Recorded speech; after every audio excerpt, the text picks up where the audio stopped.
Asmina, thank you for that passionate performance. I love your call for truth, justice, laughter, kindness, care, and compassion for one another. This is a beautiful reminder, especially during these very difficult times. Good morning, good afternoon, and good evening, everyone. My name is Leslie Jimenez, and I'm currently a doctoral student at the Harvard Graduate School of Education, Doctor in Education Leadership Program.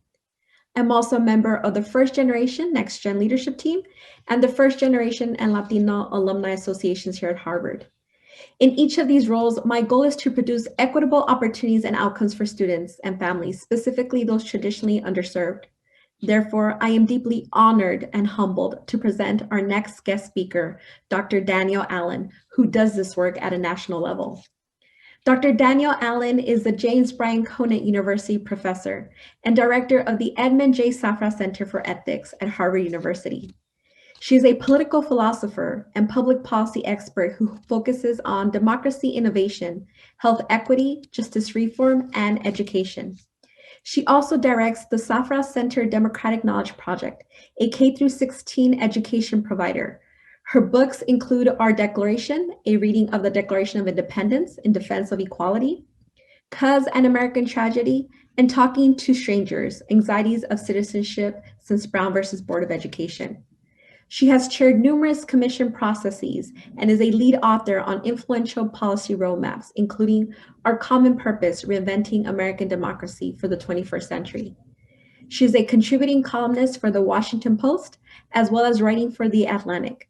Please help me welcome Dr. Danielle Allen.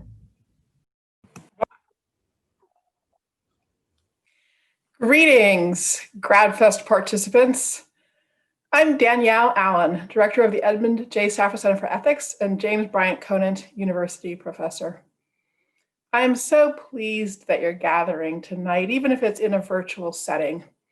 This time of pandemic has been so hard, and little could be more important than reconnecting to one another. We need those bonds of human connection to renew the sources of solidarity that give us all the strength and purpose to fight this pandemic and find pathways toward an equitable recovery.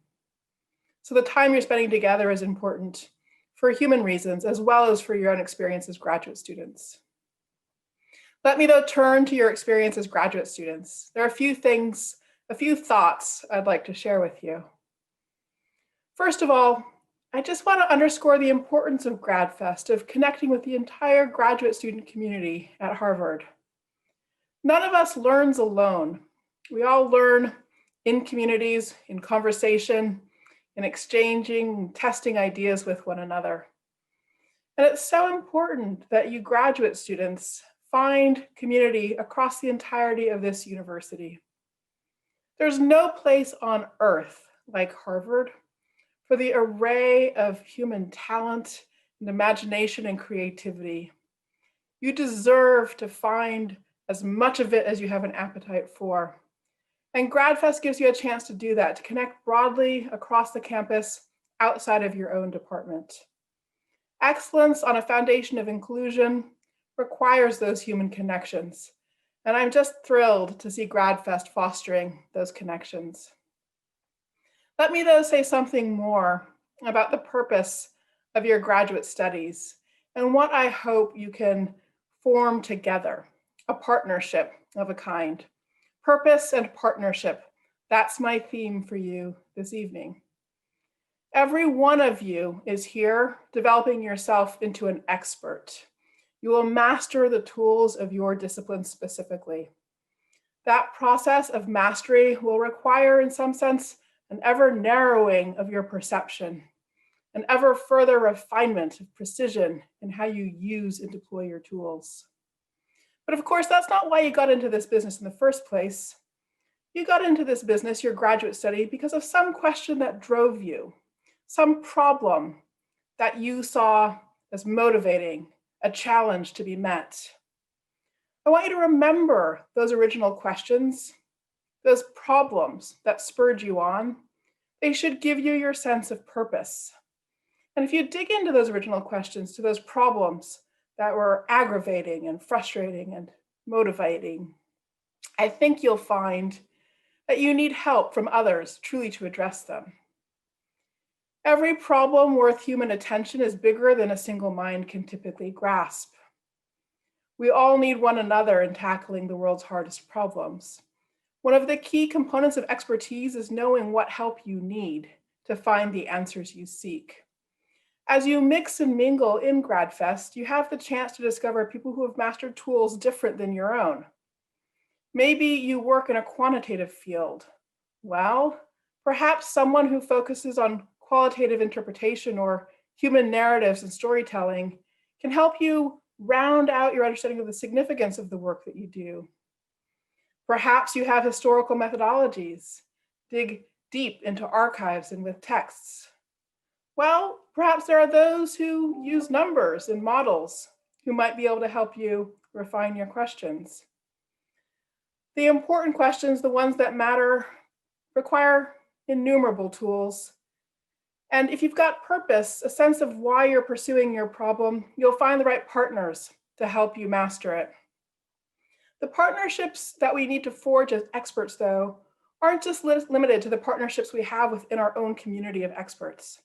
To the contrary, and this is why, again, the sense of purpose matters so much.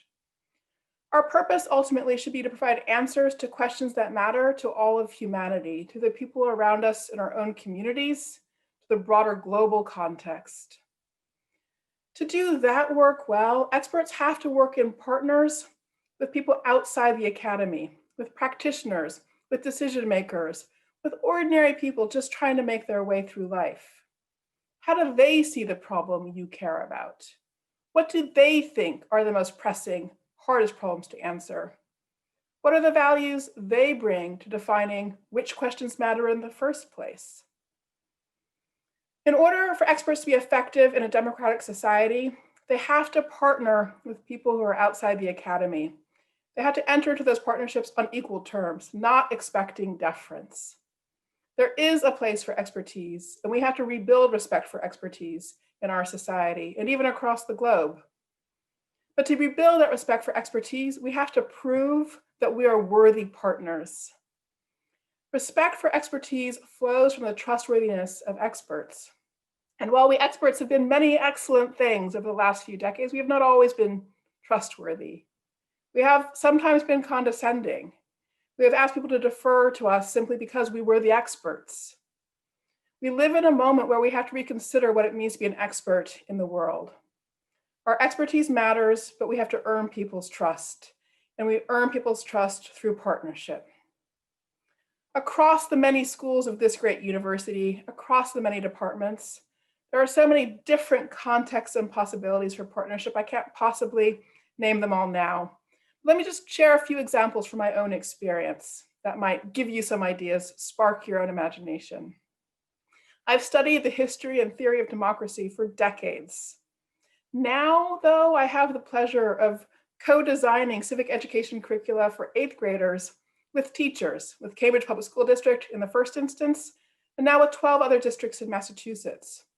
From working with them, I've learned things about democratic theory that I never got to in my seminars or research pursuits. I do have things to offer them that they don't have themselves, but they've taught me more than I've learned anywhere else about how to make theory and history come alive for 13-year-olds. That is a true form of expertise. On another front, I've been lucky to work with partners all across the university for the last 6 months, developing policy for COVID response. We've argued hard for investments, public goods investments in testing and contact tracing and supported isolation. But we didn't do that work in isolation, so to speak. From the beginning, we worked closely with mayors all over the country. We worked with the National Association of City and County Health Officials. We worked with the National Association of State Procurement Officers. On and on the list goes. And from all of these conversation partners, we learned something that helped us reshape our research agenda. Our partnerships with practitioners have made our research stronger. They've helped us learn better how to be experts who deserve people's trust. So that's what I wish for you as you gather together for GradFest. I hope that you can dig deep into your purpose, your sense of purpose, and when you connect your specific work in your department to the broad questions motivating you. I hope that will help you find partners, both inside the university and out. And I hope you will take with you an aspiration to build teams everywhere you go, and to know that at the heart of every successful team is a commitment to trustworthiness. So hurrah for GradFest. What a wonderful way to launch the year. May, as I said, it give you renewed source of energy for your purposes, for your partnerships. Enjoy.